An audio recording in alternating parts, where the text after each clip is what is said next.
Le risque de brosser une espèce d'histoire de l'immigration et de l'accueil en France, parce qu'on sait bien que la France est une terre d'immigration et une terre d'accueil. En gros, on parle d'immigration en France depuis le milieu du 19e siècle. Avant, il n'y avait pas. Alors pour l'anecdote, on peut citer les Celtes, qui sont arrivés 500 ans avant notre ère, que les Romains ont appelés les Gaulois. Après, on peut citer les Francs germains, qui sont venus de Germanie, donc qui n'étaient pas gaulois, et qui se sont tellement bien installés qu'ils ont laissé leur nom à la France. Il ne faut pas l'oublier. La France, c'est un nom étranger. Étranger, j'en profite, au sens de l'INSEE, quand on parle de population, est étranger en France, quelqu'un qui réside en France et qui est né étranger à l'étranger. C'est ça la définition INSEE officielle. Bien, oui, alors aussi pour l'anecdote, il y a un certain nombre de Celtes d'Irlande et d'Angleterre qui sont repassés ou qui sont revenus en Bretagne parce qu'ils étaient chassés par les anglo-saxons. Ensuite, les Normands qui sont venus, on sait bien, du Nord, qui ont fait souche, dynastie et qui sont même allés conquérir l'Angleterre. Et en termes d'accueil de réfugiés, il y a un point intéressant, c'est qu'au début du XVIe siècle, la France a accueilli un certain nombre de juifs portugais, qu'on appelait à l'époque juifs portugais, qui avaient été eux-mêmes chassés d'Espagne à l'époque des rois catholiques, en 1492, et qui ont laissé des traces en France, si j'ose dire. Le chocolat, parce que le Portugal avait des colonies, importait du chocolat, et donc ils ont amené la culture, enfin le travail du chocolat, et puis ils ont fait souche, et par exemple Pierre Mendès France fait partie, enfin, est un descendant de cette immigration. Voilà. Donc on arrive au 19e siècle, la situation de la France est relativement simple, c'est un pays, une grande puissance, un pays industriel, mais un pays notoirement sous-peuplé par rapport à son territoire et par rapport à sa volonté, à sa dynamique industrielle. Contrairement à d'autres pays européens, même développés, comme l'Allemagne ou les pays scandinaves, ou l'Irlande, qui était beaucoup moins développée, ou l'Italie, il n'y a eu quasiment aucune émigration française. Les Français ne sont pas partis en masse s'installer aux États-Unis.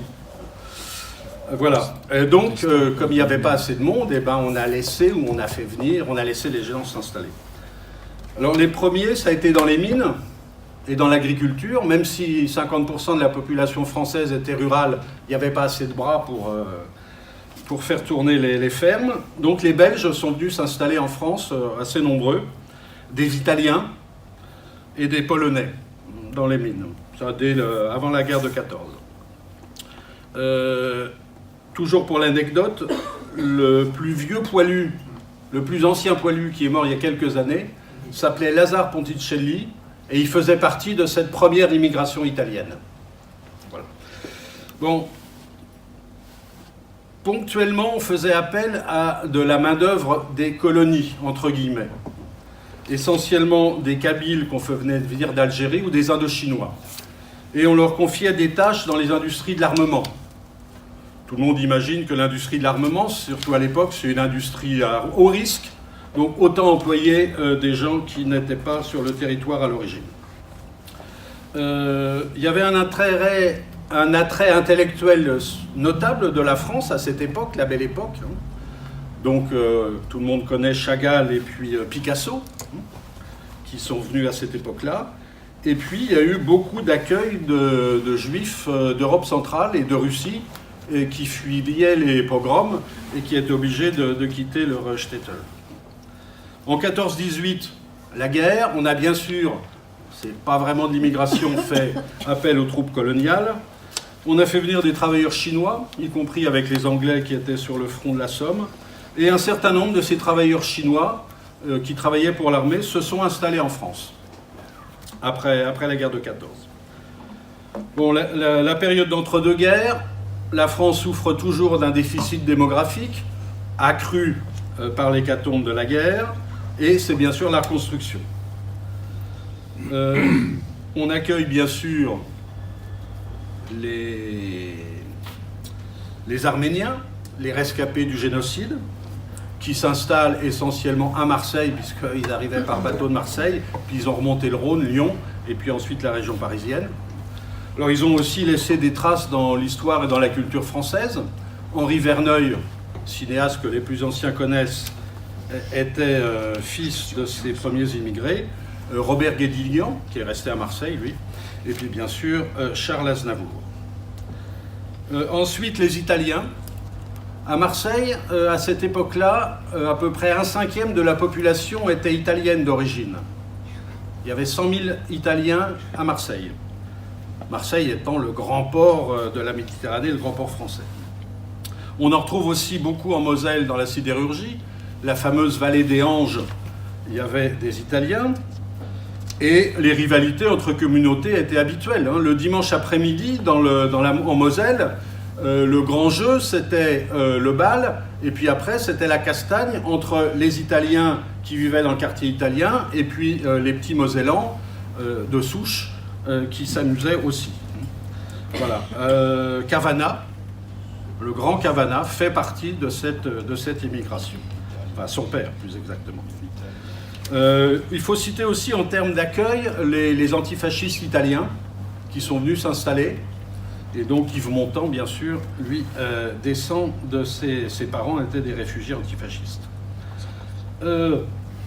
Ensuite, toujours dans les mines et dans l'industrie, on fait appel à la Pologne, aux Polonais. Et à Aulnay, c'est pas neutre, ça. Il y a une communauté d'origine polonaise importante. Et on sait bien que les Polonais travaillaient chez Ideal Standard. Les travaux durs de fonderie, c'était pour eux. Toujours malheureusement l'antisémitisme.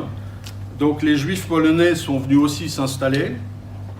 Et à Aulnay, la première synagogue dans le sud s'est montée de par la volonté de la communauté polonaise de cette époque-là. La communauté polonaise a donné aussi des personnes importantes.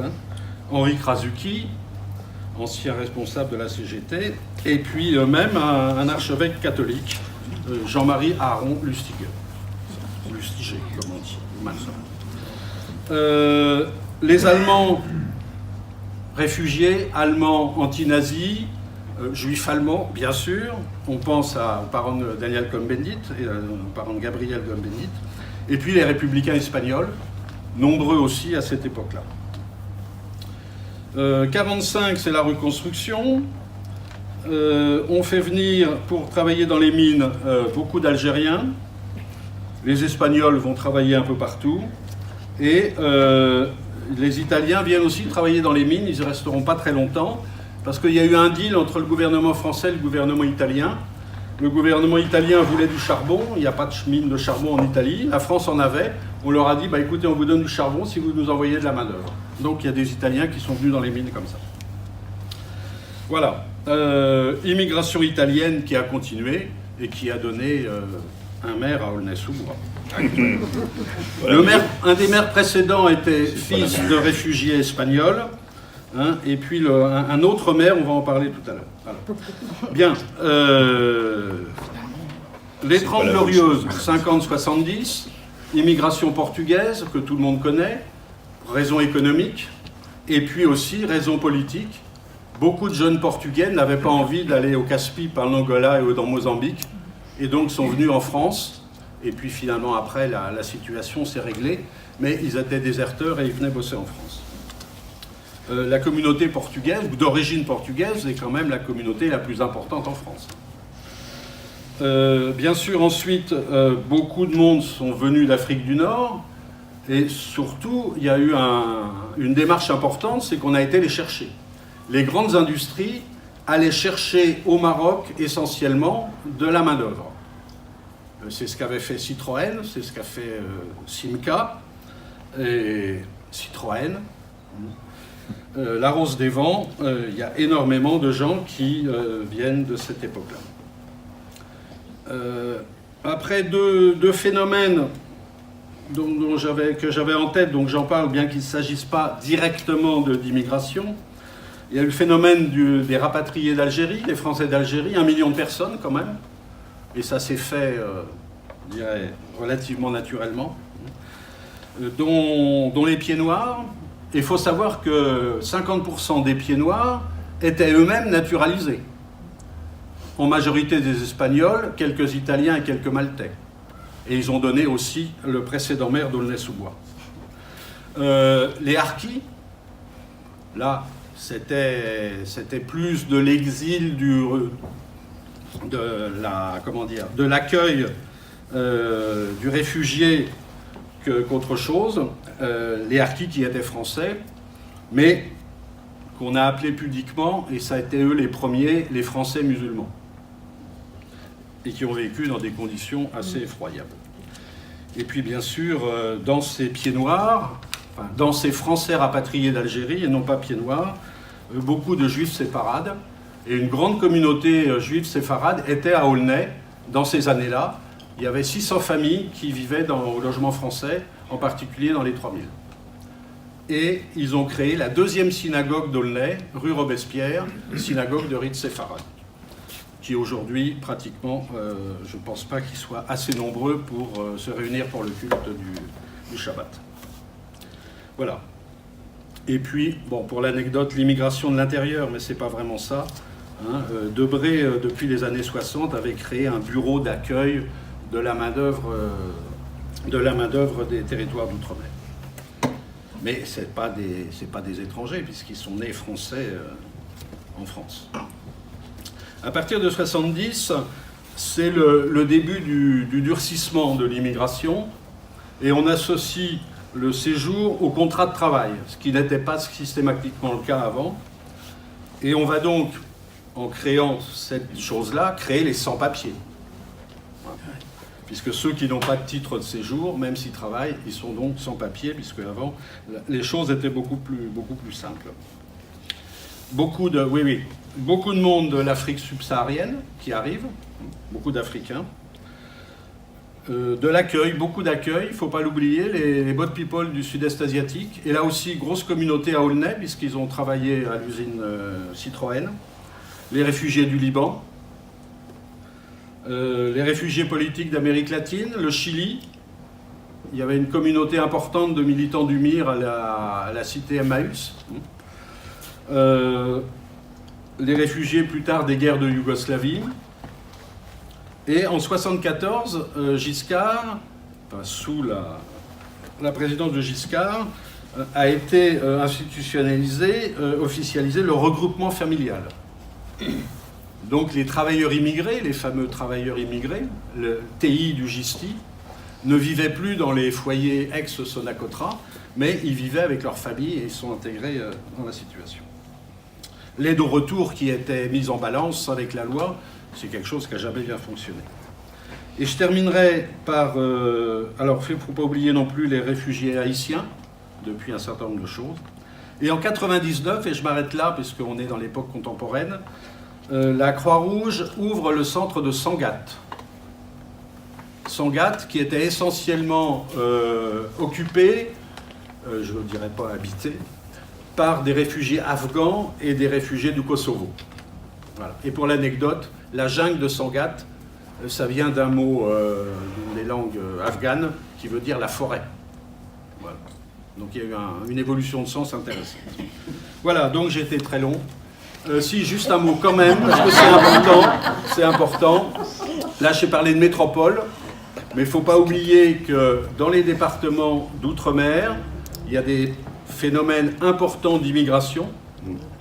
Tout le monde a entendu parler de Mayotte, la Guyane.